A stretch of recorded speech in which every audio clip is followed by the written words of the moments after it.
The Maguire family tree, an unforeseen consequence of Brexit.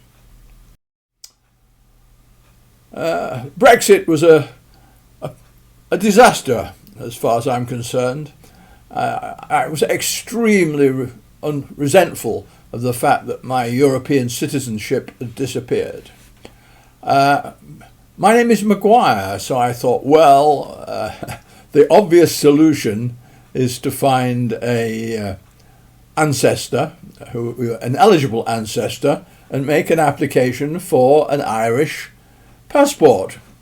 I was fairly convinced I would find a near relative who lived in Ireland, lived and died in Ireland. Unfortunately, this was not the case, but how my quest started was I got onto Ancestry.com. It's one of the several sites that are available for tracing your family tree. They're hugely popular. And this became something of a project on its own. Unfortunately, I didn't actually find anybody who provided eligibility for getting an Irish passport, but that's another story. But it became quite fascinating, and I started to... It's very compulsive, in fact. I spent a lot of time actually building up the initial tree, and in addition to that, I made a dedicated website. One of the problems with these sites, people look at other people's research and just copy it without really checking up on it, particularly in terms of sources, because you can find sources from census records, parish registers, etc., etc. But people very often, they don't really look at it dispassionately. They just put it in without even thinking about it. I remember a particular one where actually one of my ancestors who died in the 18th century, and in fact the reference is another seeker of his family tree had put as a reference a housing census in the 1900s, which frankly would make the guy a bit of a Methuselah, as he kind of died about 1848 or 1748. Anyway, I actually got back, or I'm currently as far back as Dominic Maguire, who was born in 1649. Not sure about his death. He was married to a Mary Brown, of which I can't find any references at all at this point. Also, I can't find any real references for Dominic. However, the next one was a guy called Anthony Maguire, and he was born in 1658. And died in 1748. He was married to a French lady called Madeleine Suzanne Glendarot. A friend of mine who's another journalist, in fact, who's Irish and very well versed in Irish history, tells me that it really wasn't unusual for Irish citizens to be in Europe and in France in particular. Many who were actually in the war, not in the wars, but actually soldiers serving in regiments over there, I suppose, in a way, almost as mercenaries, I suppose. Anthony actually died in a place called Saint-Amand-sur-Foix, which is actually in the Champagne district of France. It's a small place and apparently one of the prettiest villages in France. It's never had a population much more than 1,000 people.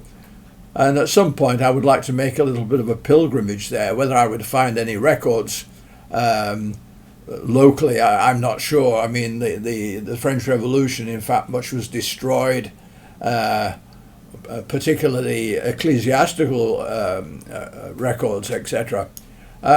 Records do exist of him. He was actually put under the name of Antoine Maguire, or Maguire, with his records of his death. Madeleine, actually, there are also records do exist too. She died actually in a village in Normandy. Whether this is in fact where she was born, I don't know. This is further research.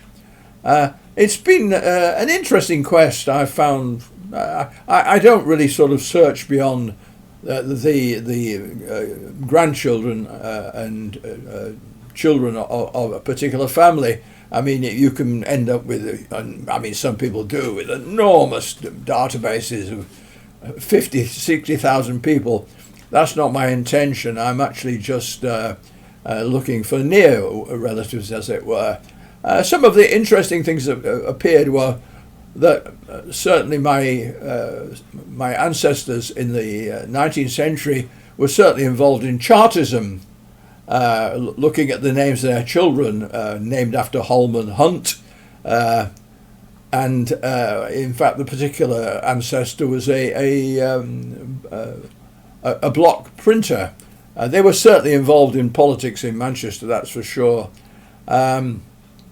More recently, and of course people I actually knew were my grandparents, immediate grandparents. My grandfather was on the music hall and was actually a singer, and along with his sister and his first child was a singer, and her daughter was actually a singer too. So there's a history of performance in the family too. So it really quite fascinating, really quite fascinating. Anyway, just I'd probably like to talk about this in more detail later on, but I don't want to bore you. As a footnote, just as a kind of gentle joke, I actually wrote to the Irish embassy in Brussels, stating my hope that I would be able to get an Irish passport and providing what I thought might be my credentials. I also added a footnote that if it wasn't available, would I be able to apply for political asylum? Obviously, embassies are extremely careful about what they say when they write back to people, but there was a certain undercurrent of humour in the reply, and they were very sorry, but in fact, though I had Irish ancestry, there were none who actually qualified me for an Irish passport.